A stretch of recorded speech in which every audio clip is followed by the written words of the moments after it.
بین الاقوامی کرکٹ کی جدید تاریخ میں اگر کسی بیٹسمین نے بے خوف غیر معمولی ٹیلنٹ اور غیر روایتی تکنیک کے ذریعے کھیل کی تعریف بدل کر رکھ دی ہے تو وہ نام ہے کیون پیٹرسن۔ جنوبی افریقہ میں پیدا ہونے والا یہ غیر معمولی صلاحیتوں کا حامل کرکٹر جب انگلینڈ پہنچا تو بہت کم لوگوں نے سوچا تھا کہ آنے والے برسوں میں یہی کھلاڑی انگلینڈ کی بیٹنگ لائن کا مرکزی ستون بن جائے گا۔ پیٹرسن کی شناخت صرف ایک اسٹار بیٹسمین کی نہیں، وہ ایک برانڈ تھے۔ ان کی بیٹنگ میں اعتماد، شخصیت میں شدت اور فیصلوں میں بے ساختہ جرأت دکھائی دیتی تھی۔ 2005 کی تاریخی ایشیا شو، 2008 کے دورہ بھارت کی فائٹنگ سنچری یا 2010 کے ورلڈ ٹی20 میں ان کا کلیدی کردار۔ کے پی نے ہر بڑے اسٹیج پر اپنی موجودگی ثابت کی۔ جدت ان کے کھیل کا خاصہ رہی۔ دنیا نے جب پہلی بار ان کا سوئچ ہٹ دیکھا تو معلوم ہوا کہ یہ کھلاڑی صرف بیٹنگ نہیں کرتا بلکہ کرکٹ کا مستقبل از نو ترتیب دے رہا ہے۔ اپنے عروج پر پیٹرسن وہ واحد انگلش بیٹسمین تھے جو صحیح معنوں میں عالمی میگا اسٹار کا درجہ رکھتے تھے، لیکن ان کی کہانی صرف کامیابی کی نہیں۔ ڈریسنگ روم اختلافات، انتظامیہ سے ٹکراؤ، کپتانی کے تجربات اور کیریئر کے متنازع موڑ، یہ سب ان کے سفر کو ایک پیچیدہ مگر دلکش داستان بناتے ہیں۔ ایسے کھلاڑی بہت کم ہوتے ہیں جو تعریف بھی جیتتے ہیں اور بحث بھی پیدا کرتے ہیں۔ پیٹرسن انہی میں سے ایک تھے۔ اے جینیون ود اے ریبل کور، یہ ڈاکیومنٹری اس منفرد کرکٹر کی پوری زندگی کو کھول کر پیش کرے گی۔ ان کا پس منظر، ٹیلنٹ کا ارتقاء، انگلینڈ کی نمائندگی کا سفر، یادگار اننگز، عالمی اثر، تنازعات اور وہ عوامل جنہوں نے کیون پیٹرسن کو کرکٹ کا ایک لازوال کردار بنایا۔ تو چلیے شروع کرتے ہیں کیون پیٹرسن کی یہ شاندار اور سنسنی خیز ڈاکیومنٹری۔ کیون پیٹرسن کی پیدائش ساؤتھ افریقہ میں ہوئی تھی۔ ان کی والدہ انگلش تھی اور فادر افریقن تھے۔ کیون پیٹرسن اپنے بچپن سے ہی ڈسپلنڈ تھے۔ کیون پیٹرسن کے ایک بھائی برائن، وہ انگلینڈ میں کرکٹ کھیلا کرتے تھے، ڈومیسٹک کرکٹ میں۔ کیون پیٹرسن اپنے بچپن میں رگبی، اسکواش اور ٹینس کھیلا کرتے تھے، جس سے ان کے آرمز اور ہاتھ کے مسلز اسٹرانگ ہوئے بیٹنگ کے لیے۔ کیون پیٹرسن نے اپنے کالج پیٹر مارٹس برگ میں فرسٹ کلاس کرکٹ ڈیبیو کیا، نٹالس بی ٹیم کے لیے 1997 میں۔ اس وقت ان کی عمر 17 سال تھی۔ وہاں وہ as a off spinner specialist کھیلتے تھے اور لوور آرڈر پر بیٹنگ کرتے تھے، ہارڈ ہٹر کے طور پر۔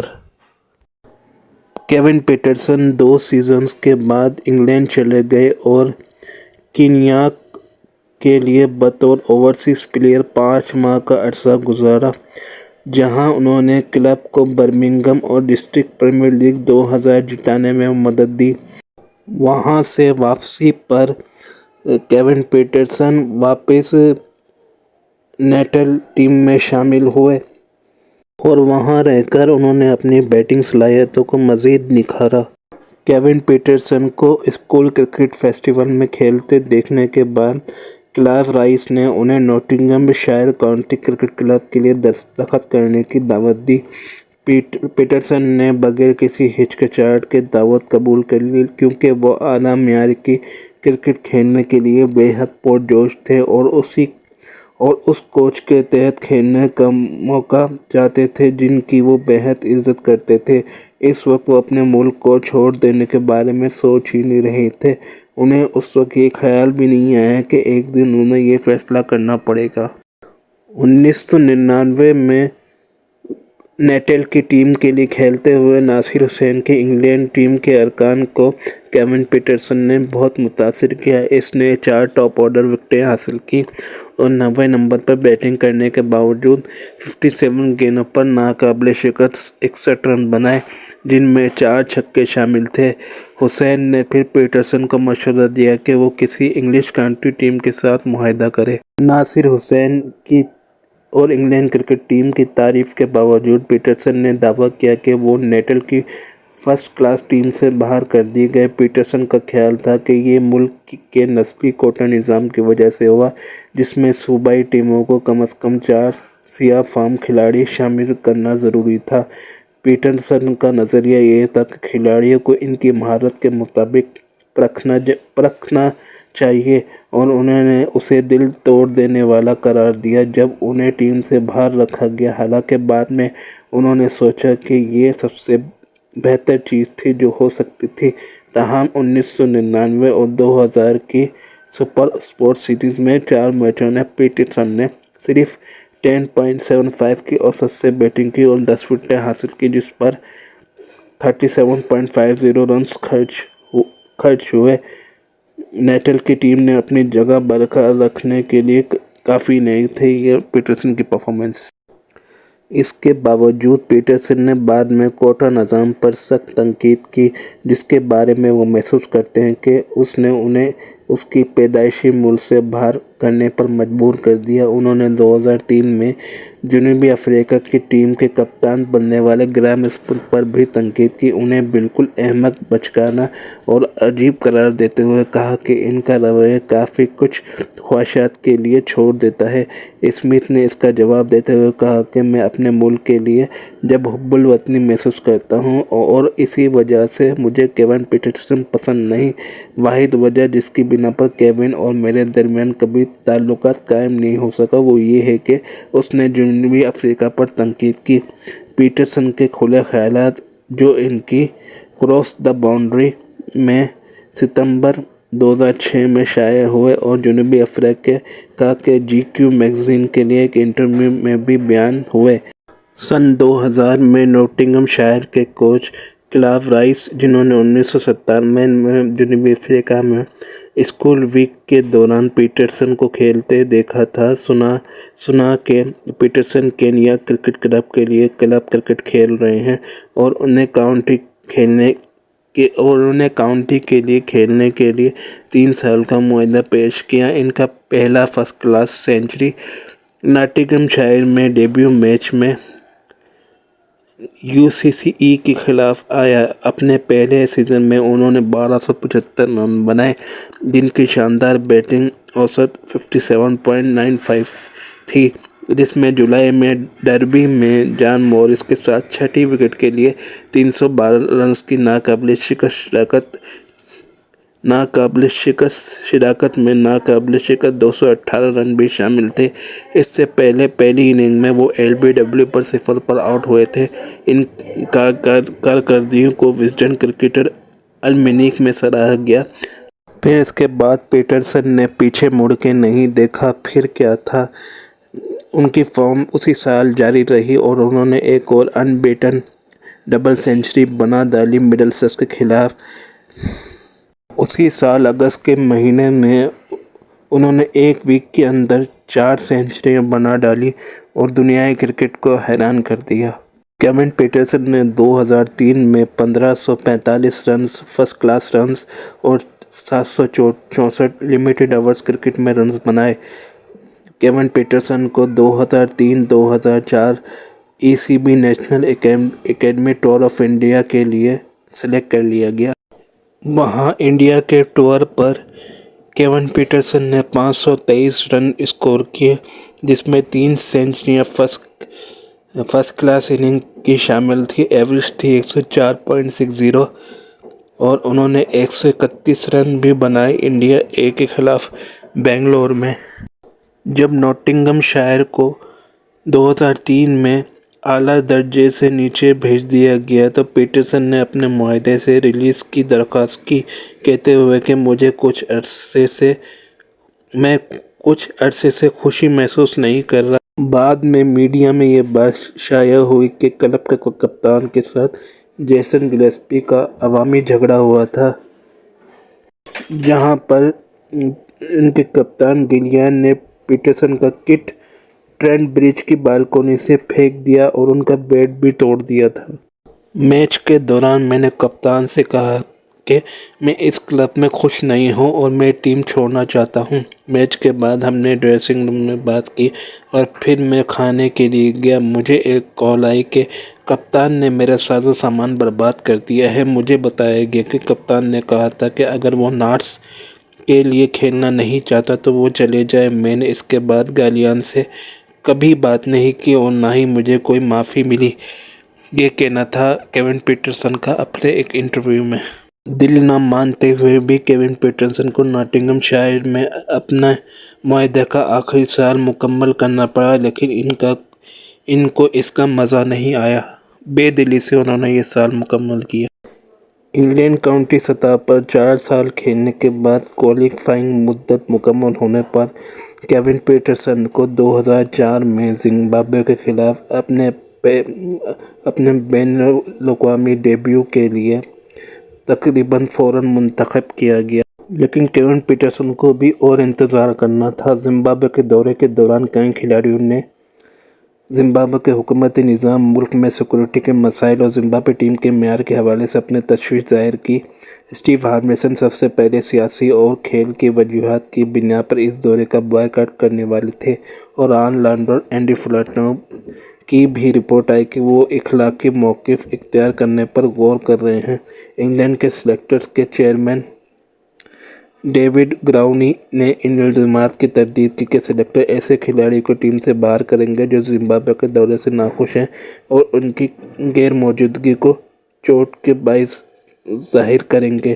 تاہم فلنٹاف آرام پر رک گئے اور پیٹرسن کو جلد سے جلد موقع ملتے ہی اسکواڈ میں شامل کر لیا گیا۔ کیون پیٹرسن نے اپنی پہلے ہی سیریز میں جو 5 ODIs کی تھی، انہوں نے 3 اننگز میں بیٹنگ کی، جن میں ٹوٹل انہوں نے 77 ناٹ آؤٹ بنائے اور ان کی ایوریج رہی 104 کی، اور انگلینڈ 4-0 سے یہ سیریز جیت گیا تھا۔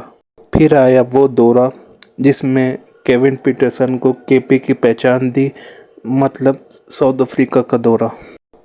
لیکن کیون پیٹرسن اس بات سے ناراض تھے کہ انہیں شروع سے ہی جنوبی افریقہ کے دورے کے لیے اسکواڈ میں شامل نہیں کیا گیا۔ فلنٹاف کی چوٹ کی وجہ سے دستبردار ہونے کے بعد پیٹرسن کو دوبارہ اسکواڈ میں شامل کیا گیا اور جنوبی افریقہ کے خلاف وارم اپ میچ میں 87 گیند پر 97 رن بنا کر فرسٹ ٹیم میں اپنی جگہ مضبوط کر لی۔ حالانکہ شائقین کی مخالفت کا سامنا کرنا پڑا، ساؤتھ افریقہ کی عوام نے ان کے ساتھ بدسلوکی کی اور انہیں ساؤتھ افریقہ کی عوام کچھ حد تک غدار کی طرح سمجھتے تھے۔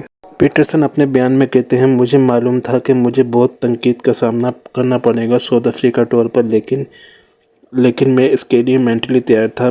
میں نے اننگز کے آغاز میں تنقید کی توقع کی تھی اور مجھے یقین ہے کہ یہ پورے سیزن کے دوران جاری رہے گا، لیکن میں بس پیچھے بیٹھ کر مخالف ٹیم پر ہنس رہا تھا، ان کے گالیاں دینے اور غدار کہنے والے تبصروں پر۔ پیٹرسن نے 96 بالوں پر 108 رن ناٹ آؤٹ کی اننگز کھیلی بلومفنٹین میں، جو ٹائیڈ میچ تھا۔ اتنی شاندار اننگز کھیلنے کے باوجود بھی ساؤتھ افریقن عوام ان پر شور مچاتی رہی، طرح طرح کی باتیں کرتی رہی۔ یہ اننگز کھیلنے کے بعد ان کی ODI ایوریج 234 تک پہنچ چکی تھی۔ پھر انہوں نے 75 رنز کیپ ٹاؤن میں بنائے اور ایسٹ لنڈن میں انہوں نے ان بیٹن سنچری کی 69 بالوں پہ، the fastest century by England batsman. پھر اپنا آخری گیم سنچورین میں کیون پیٹرسن جب کریز پہ آیا تو 32 رن پہ 3 کھلاڑی آؤٹ ہو چکے تھے۔ وہاں بھی کیون پیٹرسن نے 116 رنز کی شاندار اننگ کھیلی، بٹ اگین انگلینڈ وہ میچ بھی ہار گیا اور انگلینڈ نے 4-1 سے یہ سیریز ہار دی، لیکن کیون پیٹرسن کے 5 اننگ میں 454 رن تھے۔ اس کارکردگی پر انہیں پلیئر آف دی سیریز کا ایوارڈ دیا گیا۔ لیکن وہ کہتے ہیں نا کہ محنت اتنی خاموشی سے کرو کہ تمہاری کامیابی شور مچا دے۔ سیریز کی شروعات میں جو تماشائی کیون پیٹرسن پر جملے کس رہے تھے، وہی جنوبی افریقی تماشائی کیون پیٹرسن کے لیے ان کی شاندار کارکردگی پر احترام کرنے لگے اور ان کی آخری سنچری پر تمام تماشائیوں نے کھڑے ہو کر تالیاں بھی بجائیں۔ پاؤں کی انجری کی وجہ سے کیون پیٹرسن کو بنگلہ دیش ٹیسٹ سیریز کے لیے سلیکٹ نہیں کیا گیا، لیکن انہیں T20 میچ کے لیے سلیکٹ کر لیا گیا آسٹریلیا کے اگینسٹ ساؤتھ ہیمپٹن میں، جہاں انہوں نے 34 رنز بنائے 18 گیندوں پر اور انہوں نے 3 کیچز بھی لیے۔ انگلینڈ نے 100 رن سے آسٹریلیا کو پچاڑ دیا اور کیون پیٹرسن کو مین آف دی میچ ملا۔ اس کے بعد بنگلہ دیش، آسٹریلیا اور انگلینڈ کے درمیان 3 ملکی سیریز کھیلی گئی، جہاں پر کیون پیٹرسن نے 91 رنز 65 گیندوں پر برسٹل کے میدان پر آسٹریلیا کے خلاف شاندار اسکور کیے، لیکن نیٹ ورتھ سیریز کے فائنل میں آسٹریلیا کے خلاف وہ صرف 6 رن ہی بنا سکے اور انہوں نے ٹوٹل 7 میچوں میں 278 رن بنائے 46 کی ایوریج سے۔ پیٹرسن کی پرفارمنس پہ لوگ یہ سوال پوچھنے لگے کہ اتنے ینگ کھلاڑی کو کیا ایسی جیسے بڑی ٹیسٹ سیریز میں شامل کرنا چاہیے۔ اس کے بعد نیٹ ویسٹ چیلنج آسٹریلیا اور انگلینڈ کے درمیان 3 میچوں کی ODI سیریز بھی کھیلی گئی، جس کے فائنل میچ میں کیون پیٹرسن ٹاپ اسکورر رہے 74 رن بنا کر، لیکن انہیں فیلڈ سے باہر جانا پڑا کیونکہ انہیں گراؤنڈ انجری ہو گئی تھی۔ لیکن لوگوں کا انتظار تب ختم ہوا جب انگلینڈ کے چیئرمین چیف سلیکٹر ڈیوڈ گارنوی نے پیٹرسن کو سلیکٹ کر لیا گرام تھروپ کے اوپر ایشز سیریز کے لیے، اور انہیں ڈیبیو کرنے کا موقع ملا۔ کہاں؟ لارڈس کے میدان پر، جس کو کرکٹ کا گھر کہا جاتا ہے، اور وہ 626ویں پلیئر بنے انگلینڈ کی نیشنل سائیڈ کے لیے کھیلنے والے۔ کیون پیٹرسن پہلی اننگ میں جب میدان پہ آئے تو 18 رن کے عوض 3 کھلاڑی آؤٹ ہو چکے تھے۔ میگرا، بریٹلی اور شین وان کا جادو سر چڑھ کے بول رہا تھا۔ ایک نوجوان لڑکا جو میگرا جیسی بولنگ اور بریٹلی جیسی رفتار اور شین وان جیسے اسپنر کے سامنے ڈٹ کر کھڑا ہو گیا اور اپنے ڈیبیو میچ کی پہلی اننگ میں 57 رنز بنائے، اور دوسری اننگ میں بھی انگلینڈ کے خلاف کے باوجود کیون پیٹرسن نے شاندار 64 ناٹ آؤٹ رن بنائے اور وہ صرف انگلینڈ کرکٹ ہسٹری کے چوتھے پلیئر بنے جو ڈیبیو پر ٹاپ اسکورر گئے ہوں دونوں اننگزوں میں۔ یہی نہیں بلکہ وہ 8ویں ایسے پلیئر تھے جنہوں نے ہاف سینچری ایچ اننگز میں بنائی تھی ڈیبیو میں، اور کرکٹ کے گھر لارڈس کرکٹ گراؤنڈ پر ایسا کرنے والے وہ تیسرے کرکٹر بنے۔ انگلینڈ بری طرح پہلا ٹیسٹ میچ ہار گیا اور انگلینڈ تماشائی یہ سوچنے لگے کہ ایشز جیتنے کو خواب پھر سے ادھورا رہ جائے گا۔ اگلے پارٹ میں ہم ڈسکس کریں گے کہ ایشز کی سیریز میں کیون پیٹرسن کی پرفارمنس کیا تھی، کیسے وہ دنیا کے منجھے بیٹسمین بنے، کیسے کپتان بنے، کیسے کنٹریبیوشن سے انہیں گھیرا اور کیسے ان کا کیریئر اختتام تک پہنچا۔ اگر آپ کو میری یہ پارٹ 1 ویڈیو پسند آئی ہو تو اس ویڈیو کو کریں لائک، چینل کو کریں سبسکرائب اور بیل آئیکن کو پریس کرنا بالکل بھی مت بھولیے گا۔ ملتے ہیں آپ سے اس پارٹ 2 کی اگلی ویڈیو میں، تب تک اپنا خیال رکھیے گا۔ اللہ حافظ۔